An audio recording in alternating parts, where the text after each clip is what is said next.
Back again for another episode on ginger farming and turmeric. This what you are seeing here is a mixture of ginger and turmeric. And if you have not had the opportunity to go through our previous episodes, please make the effort to go through and check through. My name is Isaac, and I am a senior agronomist with Agro and More. I am sorry today I'm going to have to work with my cape on. It is January and the sun is just too much, guys. The sun is too much. So I was going through the comments that you have been sending, and I've been trying to create some time so I can respond to them. I like to respond to them when I'm in the garden than just writing up things in the comment section. For anybody that has a question, a concern, please put it in the comments, and when I get to see it, I obviously will create a video for it, or maybe I'll combine many of those comments and get a video for them. Okay, yeah. So today we are going to be spraying. Many people have been asking me about how do we spray, what do we spray, when do we spray, and how do we even go about the whole spraying thing. So today we are going to be spraying, and yeah, we are at the garden already, and my guys are here and they are set. We are going to be spraying. Yeah, when we're spraying our ginger, there are many things we need to put into consideration. This is my guy Frank. He's in charge of spraying my garden. He's already here full of the spraying mood. Huh? He's my guy. He's called Frank. The tough guy. Huh? I like him. He does the job very well. So Frank, come and say hello to my viewers. Say hello to my viewers. Say hello to my viewers. Okay. Yeah, so I'll let you. So spraying is a thing, okay? Really, when we are going to spray our ginger garden or turmeric garden, the most important things that I need to emphasize here are what chemicals we are going to use. I know that is a dangerous topic to tackle, and I would like to be very, very careful when I'm dealing with it. But how do we choose the chemicals, or who decides the chemicals that we're going to use, or whatever inputs you're going to use in the garden? It is really about the market where we are going to put who is going to consume this our ginger. Okay, there are so many inputs that are on market but are not internationally recognized, or they have been banned on the international market and they're not allowed to be used. So it's very, very important that you do not use products that have been banned on the international market, especially for those of you that have any hopes of working towards the export market. So anything that has profenophos, that includes the rockets, the phenos. There's so many products on market that have profenophos in them. Profenophos has been banned on the international market for any products that are used for home consumption.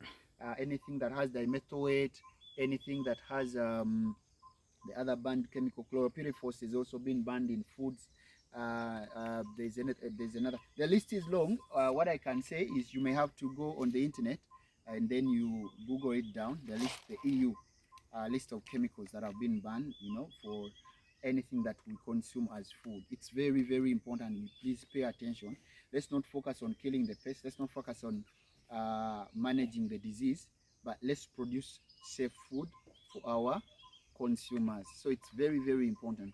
But away from that, when we are planning our spray regimes, what is the most important thing?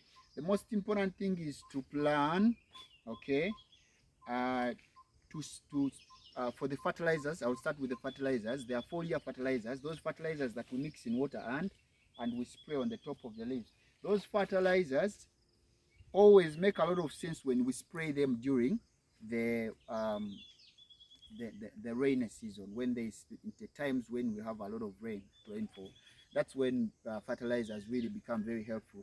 But if you realize that it is in January, like we are now, there's a lot of sunshine, I wouldn't really recommend somebody who is especially at a very young stage of their garden to start applying a lot of foliar fertilizers. It wouldn't make a lot of difference.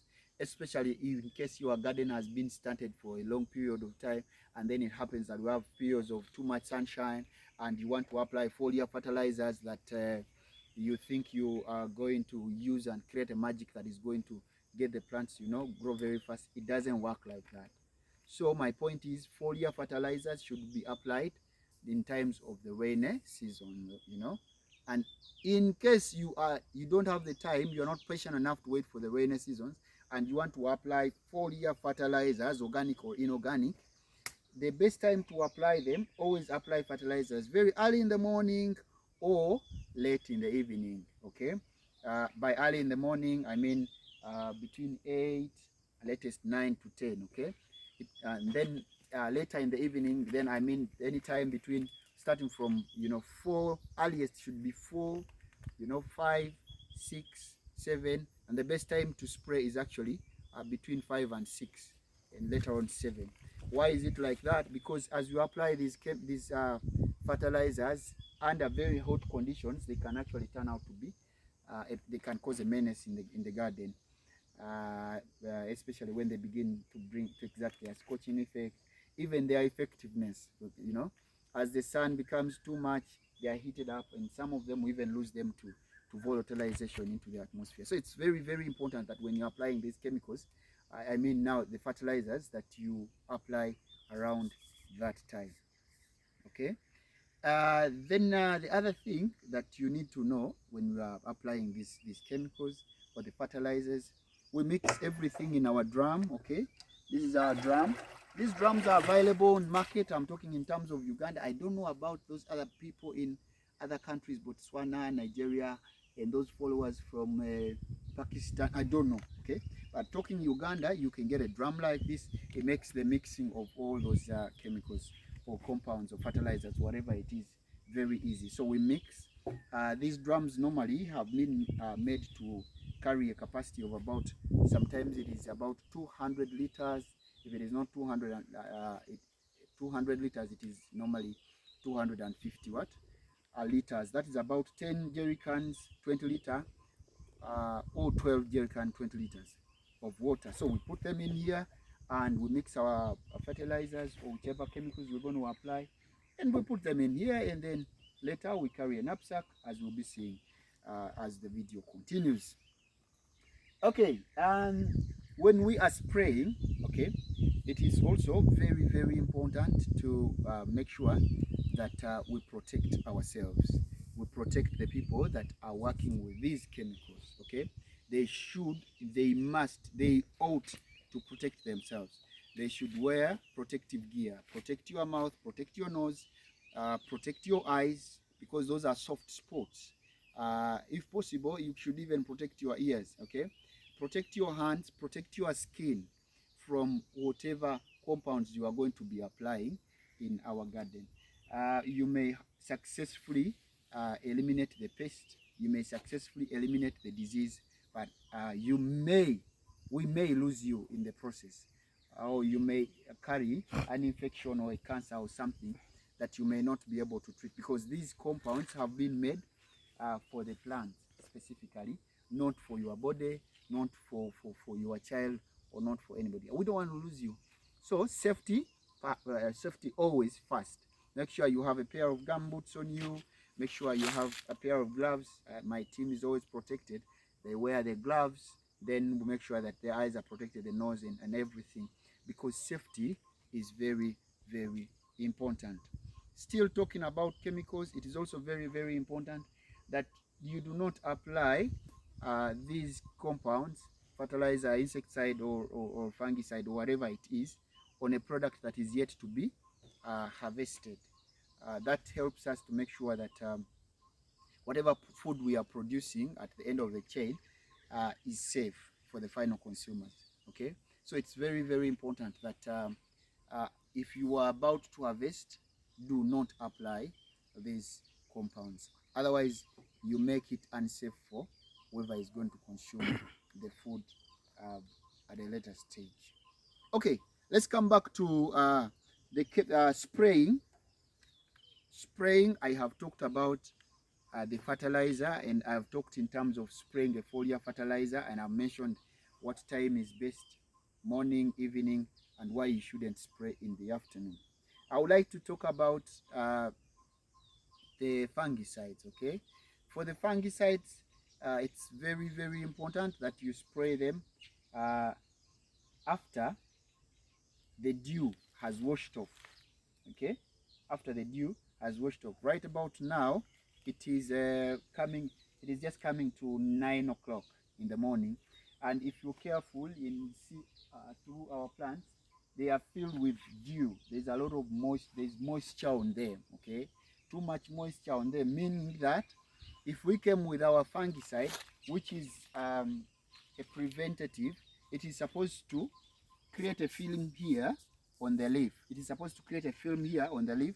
So if we come and start applying the fungicide, it's just going to be a waste because they are already having a lot of moisture on them. And the same with the insecticide. The insecticide, if applied at this stage, when the plant has a lot of dew, a lot of moisture in it, what is going to happen is that the dilution is going to be increased and it will not be as effective. So when we're applying fungicides and the pesticides, it is preferable that we apply them after the dew has washed off our plants. Do not spray our garden when you realize that maybe in the next 6 hours it may rain. We only spray when we are very sure that there is not going to be rain in the next 6 or 8 hours. Otherwise, if during your process of spraying it starts raining, consider to redo the activity. Okay?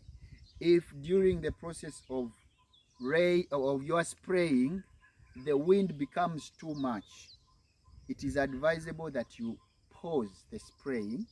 Otherwise, if you continue spraying amidst a lot of wind blowing your spray, number one, it's not going to be very effective as you're spraying the target crop, but also your life or the life of whoever is spraying is put at a risk. It is going to be in danger, okay? Because this wind can easily make you absorb or come into contact with this mix of the spray. So watch out for the rain. Don't spray when it is about to rain. Watch out for the wind. Do not spray when there is too much wind. And then also make sure that the workers are protected. Give them protective gear. Give them protective gear. And the last one for this episode, okay, I mentioned a certain dangerous disease that comes with spots, and it can make you lose your garden. How do we manage spots, the spotting in our jinga field? To avoid spots, we always include in our preventative fungicide. A preventative is one that does not cure the disease, but it prevents it from spreading. That preventative normally we use is mancozeb. Mancozeb is a yellow powder that we mix and spray, okay? But it only prevents the disease from spreading in the garden. So on top of that, it's important that you include a curative fungicide. A curative fungicide is one that is going to help you get rid of all spots. My garden is healthy and I'm so proud of it. But how do I achieve this? Because I alternate curative with the preventative. So with me today, I would like to introduce you to one of the strongest fungicides that helps us when we are dealing with spots and other fungal diseases in the jinga. And this product has an active ingredient that is called thiophanate methyl. Okay, so thiophanate methyl in Uganda, we have it as Topilite on the market. In Kenya, you guys have it in form of, there's a product called Control. I don't know what Nigerians have. I don't know what the guys in Malawi and Zimbabwe and those other countries have. But the most important thing is to know the active ingredient, and the active ingredient is thiophanate methyl, and that product helps to deal with the spotting and all complications that are fungal in our Jinga crop. It is a very expensive compound, but it's also effective. And that is the gold that I am giving you for today. As for the fertilizer, yeah, you can miss anything, but some of the foliar fertilizers that are doing a very good job. There's a product called NutriPlant organic fertilizer. It does a very excellent job when it comes to managing our garden nutritionally. There are other things, but I mean that is what makes me an agronomist. It also keeps me relevant in this. So don't hesitate to give us a call. Don't hesitate to reach us out on our Facebook or WhatsApp or Messenger or whichever contact of ours that you have, to see how we can, exchange and help you grow yourself in the business of Jinga. Okay, so somebody else also asked me a question: how do we manage weeds? How do we manage weeds? That's a very hard question. Weeds are very notorious. We just worked on this garden a few weeks ago, but you see, weeds are back here. So we can't help but, to keep uprooting them, and also make sure that you prepare your garden well enough before you plant anything in it. Otherwise, if you plant in a garden that already has so many signs that the weeds are there, it's most likely going to carry on through to the end of the garden, and the weeds will be a huge problem. So as we conclude this video, I would like to thank you for watching our videos. I would like to thank you for subscribing. If you haven't, if you have liked our videos, please remember to subscribe, and also ask a friend to, subscribe to this channel. This information is given freely. If for anything you are interested in the services of Agro and More, we are dealers in agro input supply, and we also offer consultancy services when it comes to agriculture. Then we do produce marketing, and please reach out to us, follow us on Facebook, check us out on our website at www.agroandmore.com. You will get to know more about us and who we are and how we do whatever we're doing. We are happy to support Uganda. We are happy to support the youth. We are happy to contribute to the growth of Africa as a whole. Thank you so much for watching our video.